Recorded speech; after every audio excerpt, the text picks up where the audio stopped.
অর্থনীতির স্বার্থে সমঝোতার সুযোগ নেই সংসদে অর্থমন্ত্রী। বাজারে কৃত্রিম সংকট বরদাস্ত করা হবে না, হুঁশিয়ারি বাণিজ্যমন্ত্রী। ভ্যাট প্রদানে আইনসহ সকল প্রক্রিয়া সহজ করার ঘোষণা এনবিআরের। অনলাইনে রিটার্ন জমার ক্ষেত্রে কার্যকর পদক্ষেপ। সংরক্ষিত নারী আসনে মনোনয়ন জমা, স্বনির্ভর দেশ গড়ার প্রতিশ্রুতি সরকার দলীয় প্রার্থীদের। সংসদে দৃঢ় ভূমিকা রাখতে চায় বিরোধী দল।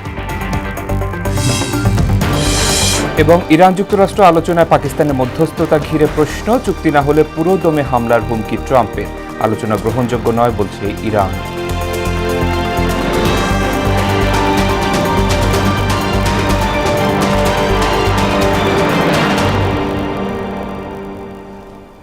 আসসালামু আলাইকুম, মোহনা সংবাদে সবাইকে স্বাগত। এতক্ষণ শুনছিলেন শিরোনাম, পুরো সংবাদ জুড়ে আছি শেখ সাব্বির হোসেন। প্রতি 3 মাসে একবার সম্পাদকদের সঙ্গে বৈঠকে বসার আহ্বান জানিয়েছেন প্রধানমন্ত্রী। এতে গণমাধ্যমের সঙ্গে সরকারের দূরত্ব কমবে বলে আশা প্রকাশ করেন newspaper owners association of Bangladesh নুয়াব। মঙ্গলবার দুপুরে প্রায় 3 ঘণ্টা বৈঠক শেষে সাংবাদিকদের এসব কথা বলেন সংগঠনের সভাপতি মতিউর রহমান চৌধুরী। এ সময় 3 মাসে একবার সম্পাদকদের সাথে বৈঠকের বিষয়টি সঙ্গে প্রধানমন্ত্রী একমত করেছেন বলে জানান তথ্য প্রতিমন্ত্রী ইয়াসের খান চৌধুরী। আর নুয়াব সভাপতি বলেন, প্রধানমন্ত্রীর উদার গণতান্ত্রিক মনোভাবের প্রতি সাংবাদিক সমাজ সংবেদনশীল। এতে গণমাধ্যমে স্বস্তি এবং নিশ্চয়তার জায়গা তৈরি হবে বলেও মন্তব্য করেন তিনি। সংবাদপত্র শিল্প টিকে থাকবে কি থাকবে না, এটি একটা বড় চ্যালেঞ্জ।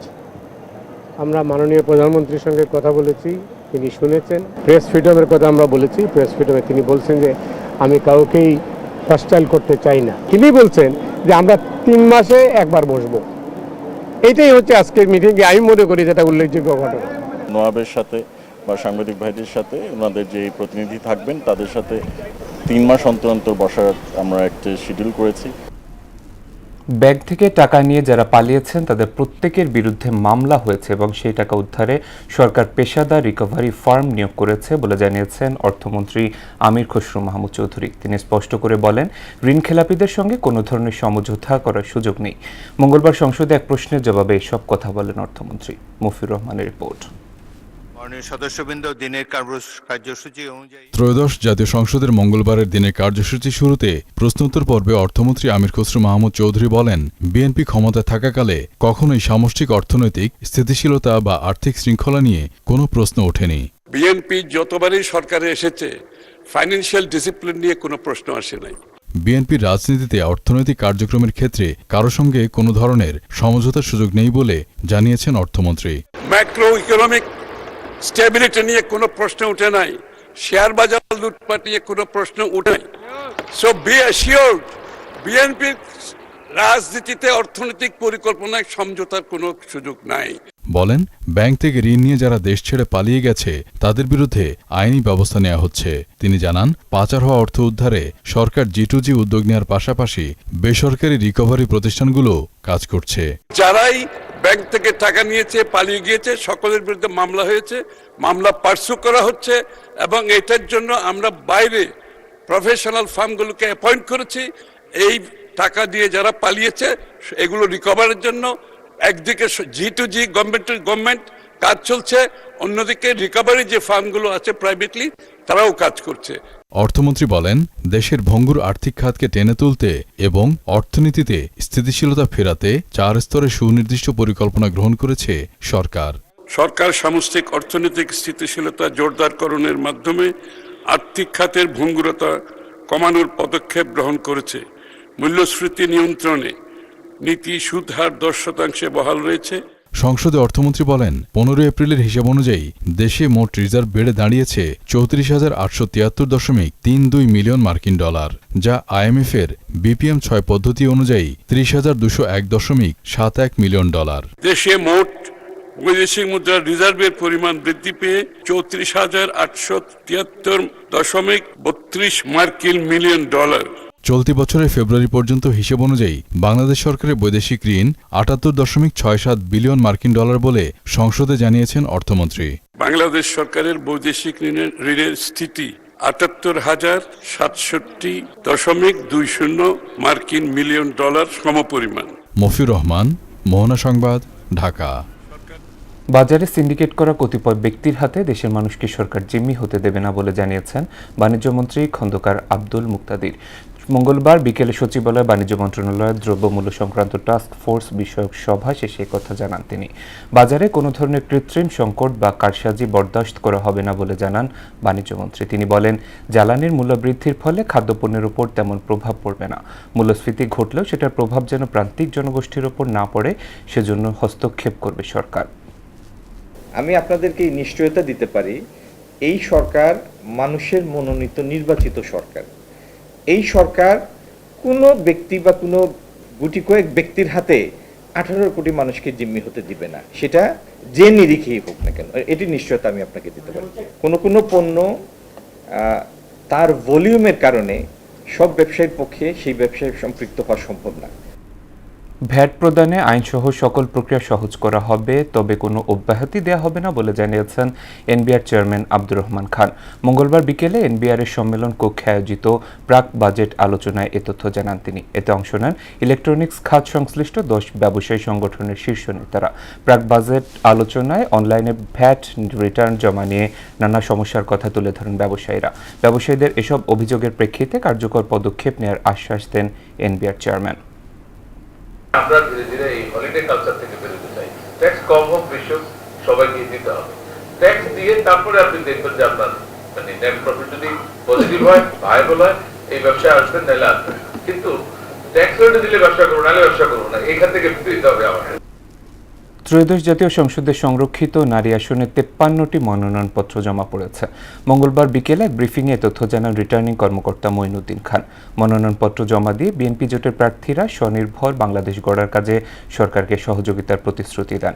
বিরোধী দলীয় জোটের পক্ষ থেকে সংসদে আরও দৃঢ় ভূমিকা দেয়ার আশ্বাস দেন 11 দলীয় ঐক্যের সমন্বয়ক হামিদুর রহমান আজাদ।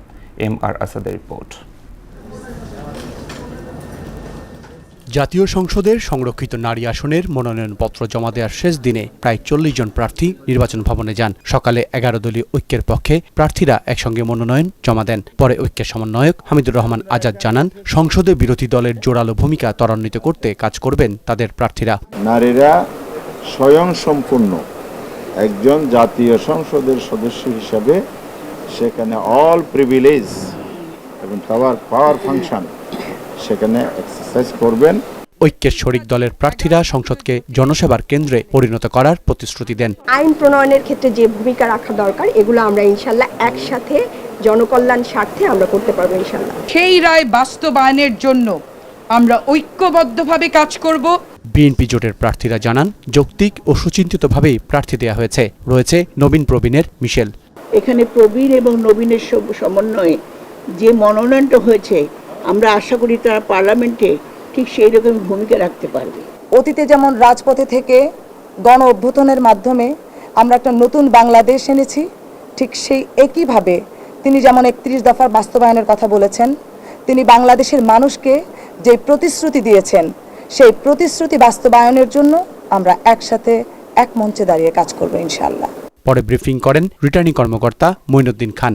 এর বাইরে আমরা 3 জনের মনোনয়নপত্র পেয়েছি। MR আসাদ, মোহনা সংবাদ, ঢাকা।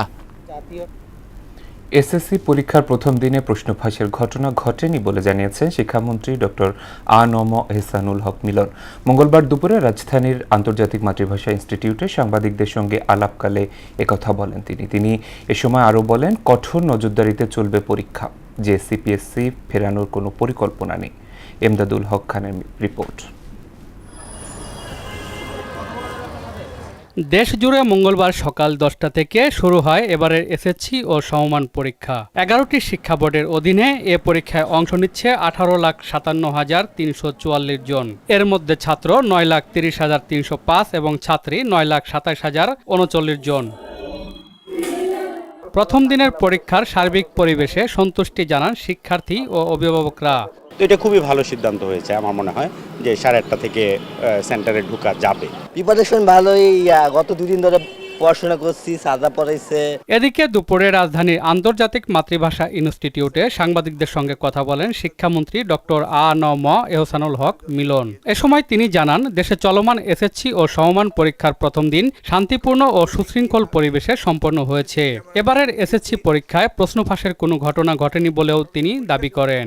পরীক্ষা সুন্দর হচ্ছে, কোথাও কোনো অপ্রীতিকর ঘটনা ঘটেনি, প্রশ্ন আউটের কোনো সম্ভাবনা আদৌ নেই এবং হয়নি। কঠোর নজরদারিতে চলবে পরীক্ষা। পিএসসি এবং জেএসসিতে ফেরার পরিকল্পনা নেই বলেও জানান শিক্ষামন্ত্রী।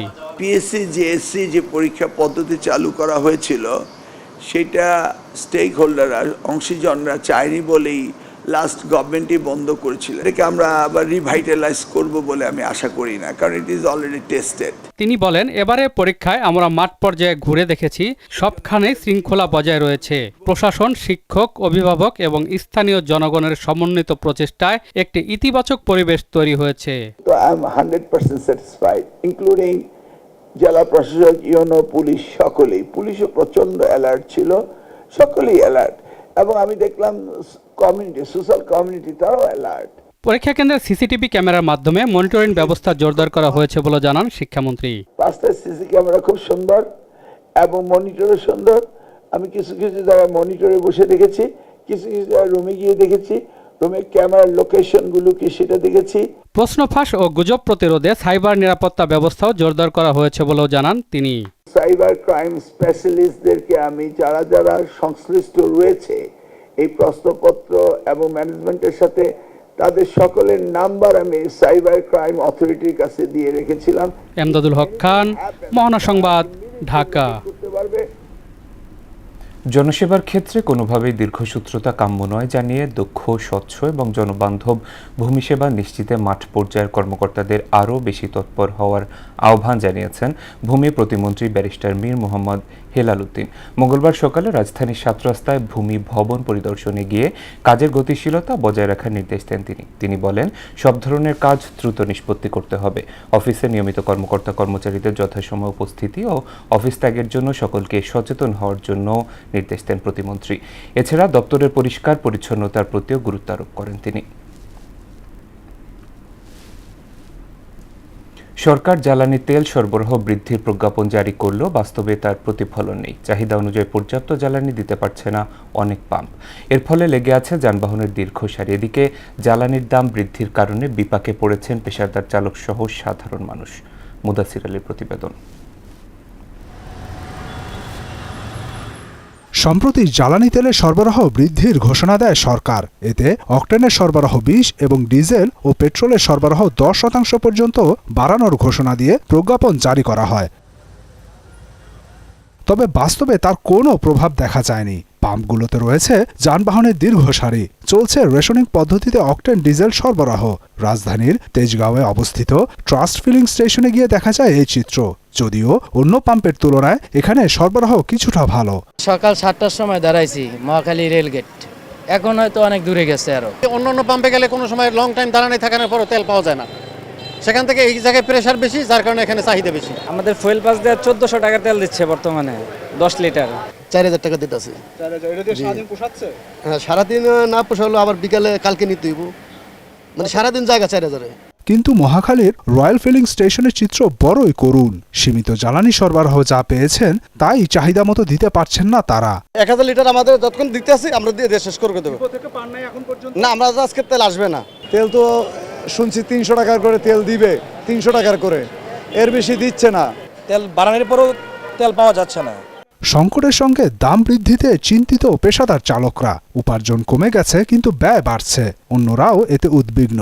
কস্টিং বাড়ছে, আমাদের চলতে ফিরতে কষ্ট হইতেছে, কারণ গাড়ির ভাড়া বেড়ে যাব, আপনার খাদ্যর ওই ভাড়ার উপরেই সব নির্ভর করে। জ্বালানি তেলের দাম বাড়ার কারণে তো আমরা সাধারণ মানুষ এদের তো প্রভাব পড়বে, কারণ দ্রব্যমূল্যের দাম বেড়ে দেবে। এদিকে ইসিবি চত্বরের সুমাত্রা ফিলিং স্টেশনে গিয়ে দেখা যায় যানবাহনের দীর্ঘ সারি। কবে নাগাদ সংকট শেষ হবে তা জানে না কেউ। মুদাসির আলী, মোহনা সংবাদ, ঢাকা। 19 এপ্রিল পর্যন্ত দেশে 1,22,633 মেট্রিক টন ডিজেল মজুত রয়েছে বলে জানিয়েছেন প্রধানমন্ত্রীর তথ্য সম্প্রচার উপদেষ্টা ডাক্তার জাহেদুর রহমান। মঙ্গলবার সচিবালয় সরকারের বিভিন্ন কার্যক্রমের অগ্রগতি নিয়ে সাংবাদিকদের সঙ্গে আলাপকালে তিনি কথা বলেন। ডাক্তার জাহেদুর রহমান আরও বলেন, দেশে জ্বালানি তেলের মজুত কিংবা সরবরাহে কোনো ঘাটতি নেই, আর এর মূল্য বৃদ্ধির সঙ্গে সামঞ্জস্য রেখে পরিবহনের ভাড়া নির্ধারণের আলোচনা চলছে বলেও জানান তিনি। যখনই তেলের দাম বাড়ছে, ভাড়া বাড়ছে, দ্রব্যমূল্য ওই অজুহাতে যতটুকু বাড়ার কথা তার থেকে অনেক বেশি বাড়ছে। আমরা চেষ্টা করব আসলে এই জিনিসটাকে নিয়ন্ত্রণে রাখার জন্য টিসিবির মাধ্যমে আরো অনেক বেশি মানুষকে তাদের খাদ্য সহ অন্যান্য সহযোগিতা দেবে। সুতরাং সরকার জনগণের পাশে নিশ্চয়ই থাকবে। হাম এবং এর উপসর্গ নিয়ে 24 ঘন্টায় আরও 3 শিশুর মৃত্যু হয়েছে। ওই সময় হামে নিশ্চিত 188 এবং সন্দেহজনক হাম রোগীর সংখ্যা 1159 জন। স্বাস্থ্য অধিদপ্তরের নিয়মিত বিজ্ঞপ্তিতে জানানো হয় এই তথ্য। এদিকে সারা দেশের হাসপাতালে প্রতিদিন ভর্তি হচ্ছে নতুন রোগী। চিকিৎসকরা বলেন, হামের ক্ষেত্রে সচেতনতা জরুরি। উপসর্গ টের পেলেই আক্রান্তকে দ্রুত আইসোলেশনে রাখার পরামর্শ দেন তারা। আরও জানাচ্ছেন ডলি বিনতে মনোয়ারা। হাম ও হামের উপসর্গ নিয়ে 20 এপ্রিল সকাল 8টা থেকে পরবর্তী 24 ঘন্টায় আরও 3 জনের মৃত্যু হয়েছে। ওই সময় সন্দেহজনক হাম রোগীর সংখ্যা 1159 জন, আর নিশ্চিত হামে আক্রান্ত হয়েছেন 188 জন। স্বাস্থ্য অধিদপ্তরের তথ্য অনুযায়ী 15 মার্চের পর থেকে এ পর্যন্ত হামে 38 জনের মৃত্যু হয়েছে। একই সময়ে হামে সন্দেহভাজন মৃত্যুর সংখ্যা 185 জন। এদিকে সারা দেশের হাসপাতালে প্রতিদিনই ভর্তি হচ্ছে নতুন রোগী। মঙ্গলবার ময়মনসিংহ হাসপাতালে ভর্তি হয় 33 জন। ঢাকার শিশু হাসপাতালে হামে আক্রান্ত হয়ে বর্তমানে চিকিৎসাধীন 67 শিশু। নতুন ভর্তি হয়েছে 10 জন, আর 24 ঘন্টায় ছাড়পত্র পেয়েছে 12 শিশু। প্রাইভেট ক্লিনিকে দেখাইছিলাম, ওইখান থেকে বলতেছে এই চিকিৎসা ওইখানে বলে নাই। পরে কাল রাত 2টা বাজে এখানে নিয়ে আসলাম। ওর উপসর্গ ছিল জ্বর, সর্দি, কাশ, হাম, নিউমোনিয়া। হাসপাতালে আনছিল মতন জ্বর ছিল না, ওই ঠান্ডা আছে আর এই যে হামছে। সুস্থের মধ্যে আইছে, একটা পরীক্ষা আছে, এটা আজকে করে কালকে মনে হয় মতন যাবেন কে।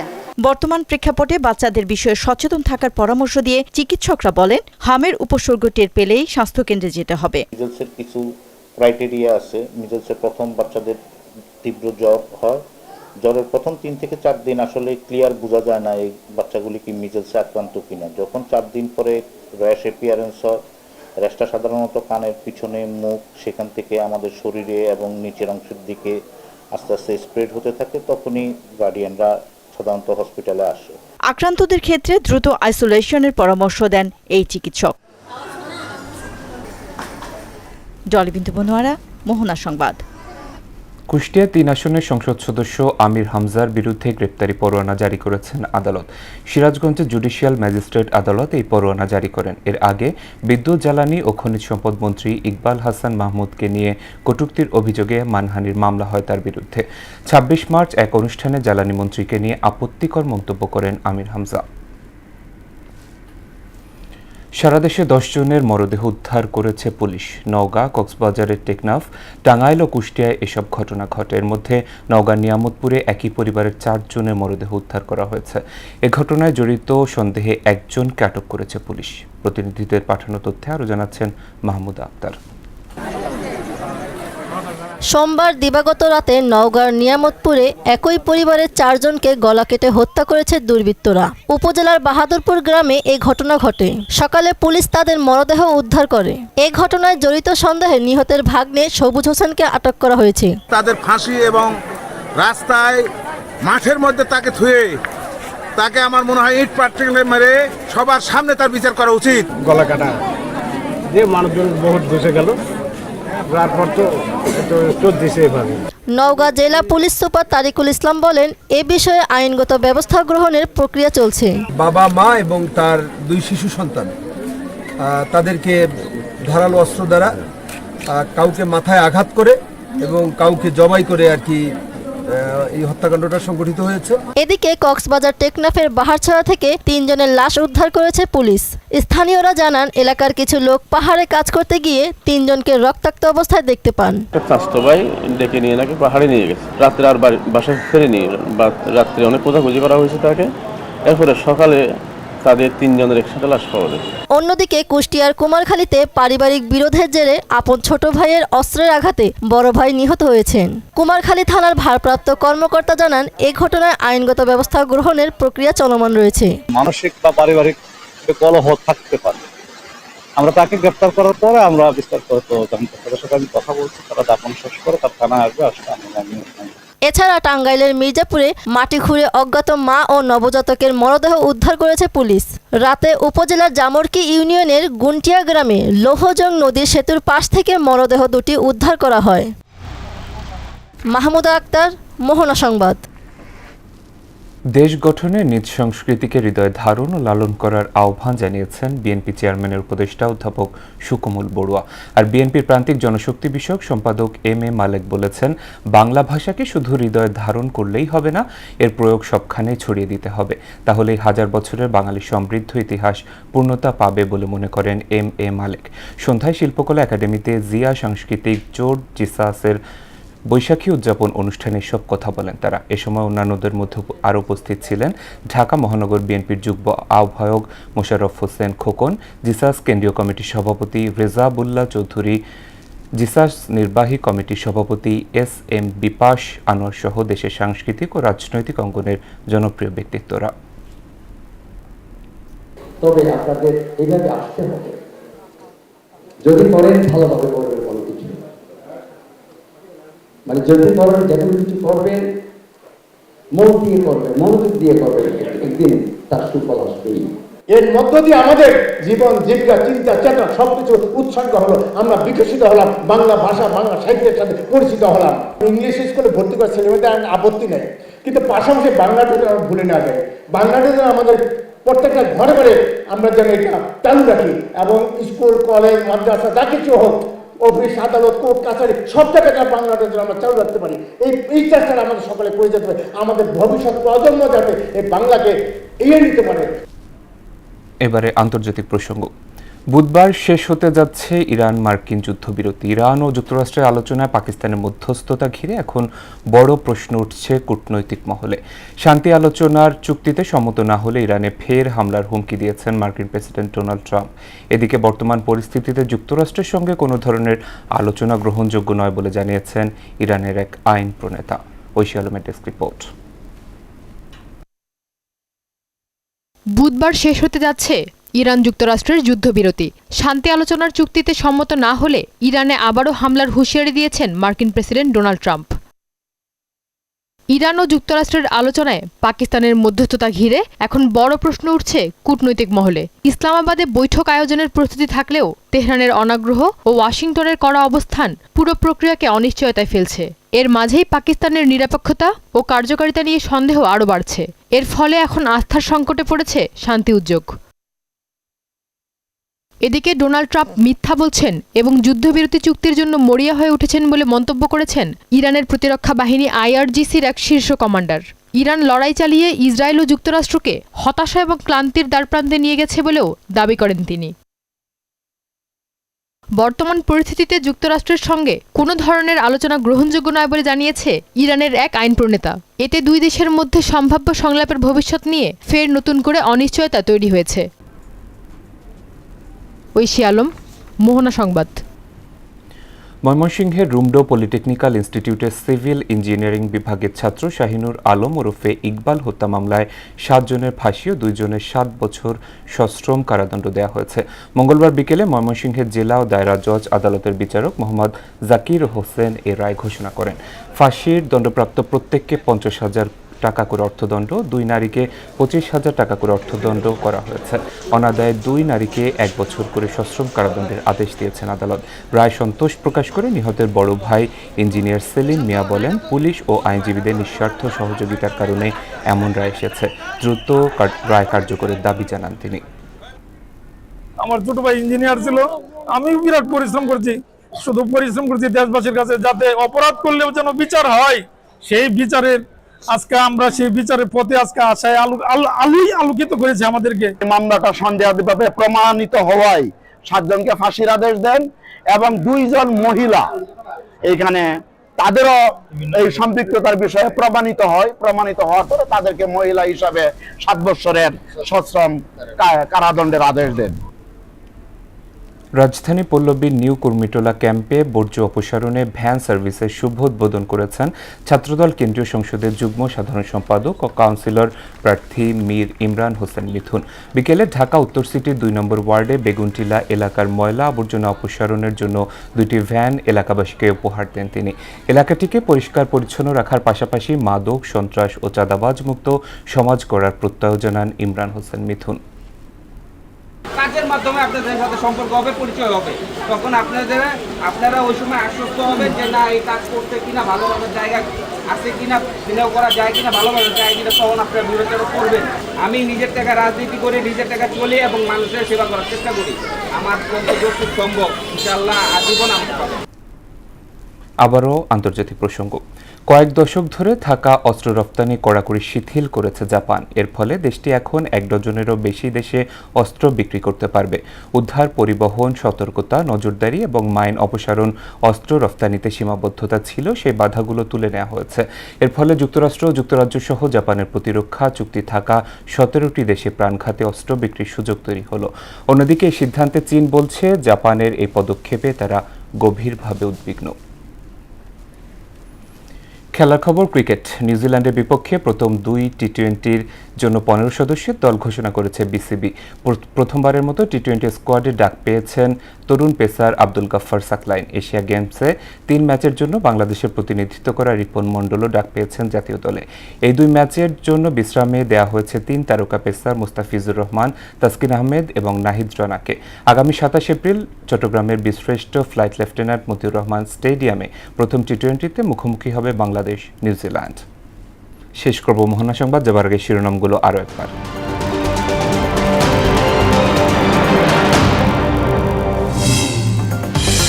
অর্থনীতির স্বার্থে সমঝোতার সুযোগ নেই, সংসদে অর্থমন্ত্রী। বাজারে কৃত্রিম সংকট বরদাস্ত করা হবে না, হুঁশিয়ারি বাণিজ্যমন্ত্রীর।